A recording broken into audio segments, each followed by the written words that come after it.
CHAPTER X. Make discovery of many excellent roots and fruits. The resources of the coral island gradually unfolded. The banyan tree. Another tree which is supported by natural planks. Waterfowl found.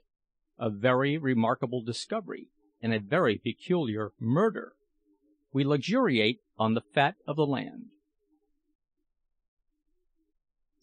Our examination of the little valley proved to be altogether most satisfactory. We found in it not only similar trees to those we had already seen in our own valley, but also one or two others of a different species. We had also the satisfaction of discovering a peculiar vegetable, which, Jack concluded, must certainly be that of which he had read as being very common among the South Sea Islanders, and which was named taro. Also, we found a large supply of yams, and another root like a potato in appearance. As these were all quite new to us, we regarded our lot as a most fortunate one, in being thus cast on an island which was so prolific, and so well stored with all the necessaries of life. Long afterwards we found out that this island of ours was no better in these respects than thousands of other islands in those seas. Indeed, many of them were much richer and more productive, but that did not render us the less grateful for our present good fortune. We each put one of these roots in our pocket, intending to use them for our supper, of which more hereafter. We also saw many beautiful birds here, and traces of some four-footed animal again. Meanwhile, the sun began to descend, so we returned to the shore and pushed on, round the spouting rocks, into the next valley. This was that valley of which I have spoken as running across the entire island. It was by far the largest and most beautiful that we had yet looked upon. Here were trees of every shape and size and hue which it is possible to conceive of, many of which we had not seen in the other valleys, for the stream in this valley being larger, and the mould much richer than in the Valley of the Wreck, it was clothed with a more luxuriant growth of trees and plants. Some trees were dark, glossy green, others of a rich and warm hue, contrasting well with those of a pale, light green, which were everywhere abundant. Among these we recognised the broad, dark heads of the breadfruit, with its golden fruit, the pure, silvery foliage of the candle nut, and several species which bore a strong resemblance to the pine, while here and there, in groups and in single trees, rose the tall forms of the cocoa-nut palms, spreading abroad and waving their graceful plumes high above all the rest, as if they were a superior race of stately giants keeping guard over these luxuriant forests. Oh, it was a most enchanting scene, and I thanked God for having created such delightful spots for the use of man. Now, while we were gazing around us in silent admiration, Jack uttered an exclamation of surprise, and pointing to an object a little to one side of us, said, "That's a banyan tree." "And what's a banyan tree?" inquired Peterkin as we walked towards it. "A very curious one, as you shall see presently," replied Jack. "It is called the aoa here, if I recollect rightly, and has a wonderful peculiarity about it. What an enormous one it is, to be sure!" "It?" replied Peterkin. "Why, there are dozens of banyans here. What do you mean by talking bad grammar? Is your philosophy deserting you, Jack?" "There is but one tree here of this kind," returned Jack, "as you will perceive if you will examine it." And sure enough, we did find that what we had supposed was a forest of trees was in reality only one. Its bark was of a light colour and had a shining appearance, the leaves being lance-shaped, small, and of a beautiful pea green.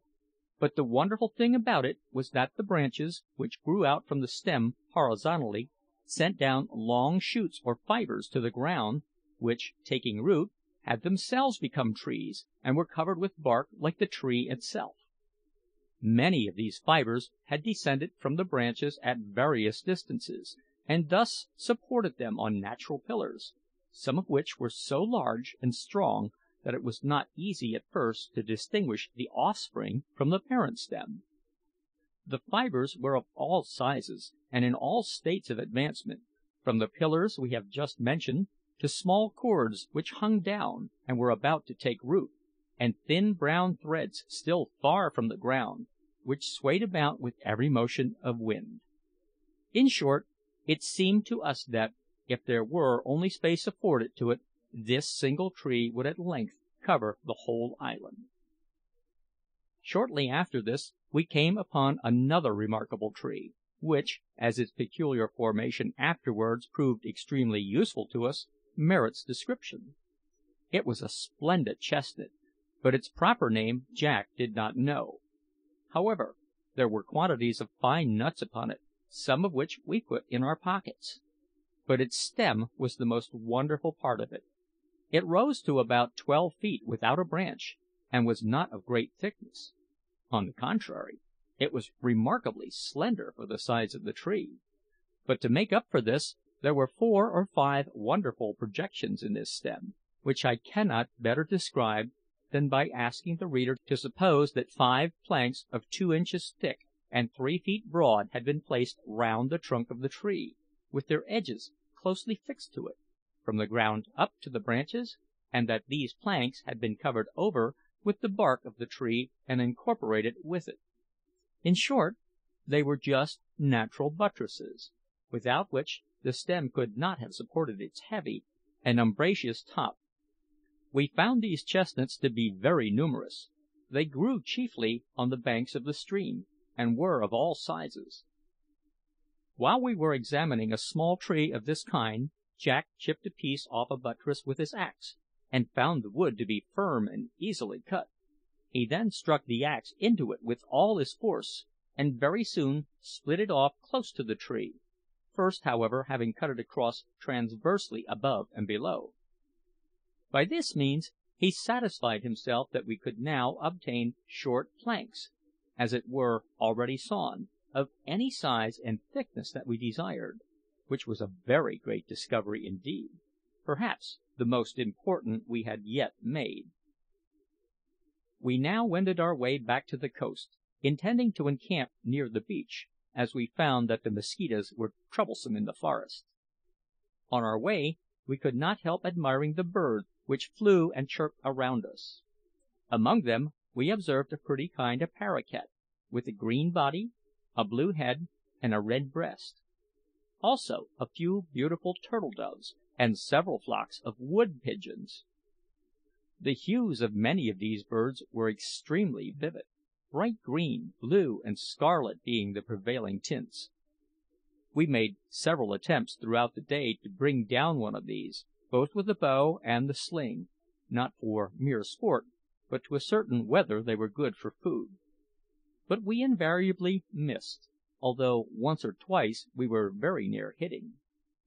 As evening drew on, however, a flock of pigeons flew past. I slung a stone into the midst of them at a venture, and had the good fortune to kill one.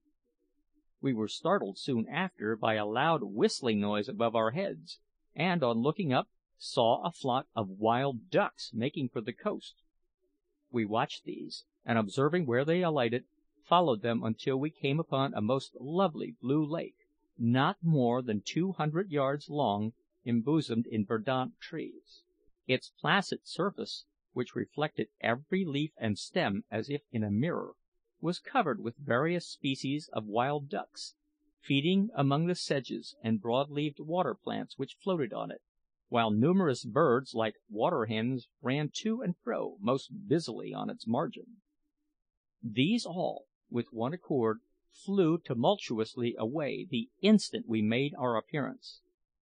While walking along the margin, we observed fish in the water, but of what sort we could not tell. Now, as we neared the shore, Jack and I said we could go a little out of our way to see if we could procure one of those ducks. So, directing Peterkin to go straight to the shore and kindle a fire, we separated, promising to rejoin him speedily. But we did not find the ducks, although we made a diligent search for half an hour.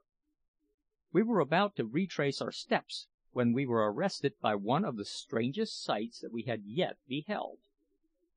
Just in front of us, at the distance of about 10 yards, grew a superb tree, which certainly was the largest we had seen on the island, Its trunk was at least 5 feet in diameter, with a smooth grey bark. Above this, the spreading branches were clothed with light green leaves, amid which were clusters of bright yellow fruit, so numerous as to weigh down the boughs with their great weight. This fruit seemed to be of the plum species, of an oblong form, and a good deal larger than the magnum bonum plum. The ground at the foot of this tree was thickly strewn with the fallen fruit, in the midst of which lay sleeping, in every possible attitude, at least 20 hogs of all ages and sizes, apparently quite surfeited with the recent banquet. Jack and I could scarce restrain our laughter as we gazed at these coarse, fat, ill-looking animals while they lay groaning and snoring heavily amid the remains of their supper. "Now, Ralph," said Jack in a low whisper, "put a stone in your sling, a good big one, and let fly at that fat fellow with his back toward you. I'll try to put an arrow into yon little pig." "Don't you think we had better put them up first?" I whispered. "It seems cruel to kill them while asleep." "If I wanted sport, Ralph, I would certainly set them up; but as we only want pork, we'll let them lie. Besides, we're not sure of killing them, so fire away." Thus admonished, I slung my stone with so good aim that it went bang against the hog's flank as if against the head of a drum, but it had no other effect than that of causing the animal to start to its feet with a frightful yell of surprise and scamper away. At the same instant Jack's bow twanged, and the arrow pinned the little pig to the ground by the ear. "I've missed after all!" cried Jack, darting forward with uplifted axe, while the little pig uttered a loud squeal, tore the arrow from the ground, and ran away with it, along with the whole drove, into the bushes and disappeared, though we heard them screaming long afterwards in the distance. "That's very provoking now," said Jack, rubbing the point of his nose. "Very," I replied, stroking my chin. "Well, we must make haste and rejoin Peterkin," said Jack. "It's getting late." And without further remark we threaded our way quickly through the woods towards the shore. When we reached it we found wood laid out, the fire lighted and beginning to kindle up, with other signs of preparation for our encampment. But Peterkin was nowhere to be found. We wondered very much at this, but Jack suggested that he might have gone to fetch water; so he gave a shout to let him know that we had arrived, and sat down upon a rock, while I threw off my jacket and seized the axe, intending to split up 1 or 2 billets of wood. But I had scarce moved from the spot when, in the distance, we heard a most appalling shriek, which was followed up by a chorus of yells from the hogs and a loud hurrah! "I do believe," said I, "that Peterkin has met with the hogs." "When Greek meets Greek," said Jack, soliloquising. "Then comes the tug of " "Hurrah!" shouted Peterkin in the distance. We turned hastily towards the direction whence the sound came, and soon descried Peterkin walking along the beach towards us with the little pig transfixed on the end of his long spear. "Well done, my boy!" exclaimed Jack, slapping him on the shoulder when he came up. "You're the best shot amongst us." "Look here, Jack!" cried Peterkin as he disengaged the animal from his spear. "Do you recognise that hole?" said he, pointing to the pig's ear. "And are you familiar with this arrow, eh?" "Well, I declare!" said Jack. "Of course you do," interrupted Peterkin. "But pray restrain your declarations at this time, and let's have supper, for I'm uncommonly hungry, I can tell you. And it's no joke to charge a whole herd of swine with their great grandmother, bristling like a giant porcupine, at the head of them." We now set about preparing supper, and truly a good display of viands we made when all was laid out on a flat rock in the light of the blazing fire. There was, first of all, the little pig; then there were the taro root, and the yam, and the potato, and 6 plums, and lastly the wood pigeon. To these Peterkin added a bit of sugar cane, which he had cut from a little patch of that plant which he had found not long after separating from us. "And," said he, "the patch was somewhat in a square form, which convinces me it must have been planted by man." "Very likely," replied Jack. "From all we have seen, I'm inclined to think that some of the savages must have dwelt here long ago." We found no small difficulty in making up our minds how we were to cook the pig. None of us had ever cut one up before, and we did not know exactly how to begin.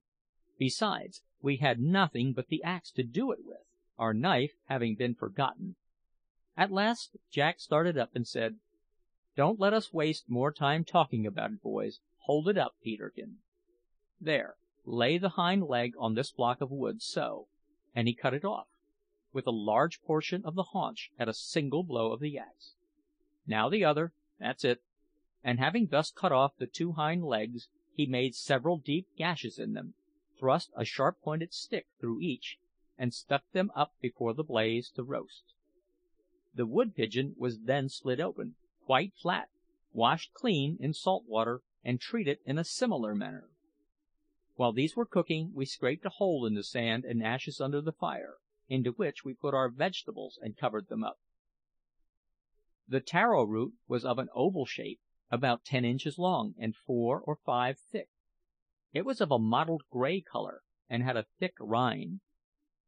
We found it somewhat like an Irish potato, and exceedingly good. The yam was roundish, and had a rough brown skin. It was very sweet and well flavoured. The potato, we were surprised to find, was quite sweet and exceedingly palatable, as also were the plums, and indeed the pork and pigeon too, when we came to taste them. Altogether, this was decidedly the most luxurious supper we had enjoyed for many a day. Jack said it was out of sight better than we ever got on board ship, and Peterkin said he feared that if we should remain long on the island we would infallibly become a glutton or an epicure, whereat Jack remarked that he need not fear that, for he was both already. And so, having eaten our fill, not forgetting to finish off with a plum, we laid ourselves comfortably down to sleep upon a couch of branches, under the overhanging ledge of a coral rock. Chapter 10.